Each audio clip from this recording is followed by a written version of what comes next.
გვიან ღამემდე გაგრძელდა აქცია რუსთაველის გამზირზე. პროტესტის 51 დღეს პარლამენტთან შეკრებილებმა სიმბოლურად 41 მოიბერტი მიიტანეს და საკუთარი მოთხოვნები განათავსეს.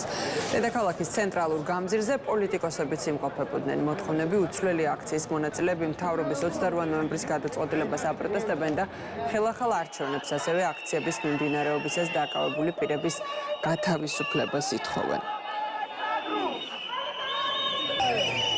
ისტორიული მეხსიერება რუსთაველის გამზირზე იტევს ძალიან ბევრ ბრძოლას ხალხის მიერ წარმოებულს, რომელიც დასრულებულად საბოლოო ჯამში მისი სურვილით. უდაოა, რომ ეს პროცესი დასრულდება ლოგიკურად და დასრულდება ახალი საარჩევნო თარიღის ჩანიშვნით.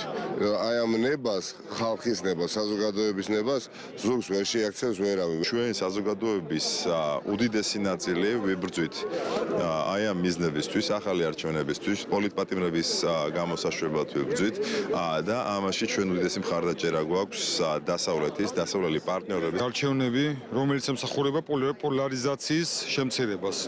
ანუ პოლარიზაცია არ გვინდა ჩვენ ამ ქვეყანაში. ჩვენ გვინდა საქართველოს გაერთიანება საბოლოო ჯამში. უნდა ვცეთ ერთმანეთს პატივი. ცოტა ვართ, მეტნი ვართ, ცოტა ხალხია, ბევრი ხალხია. აუცილებლად უნდა დამთავრდეს პოლარიზაცია.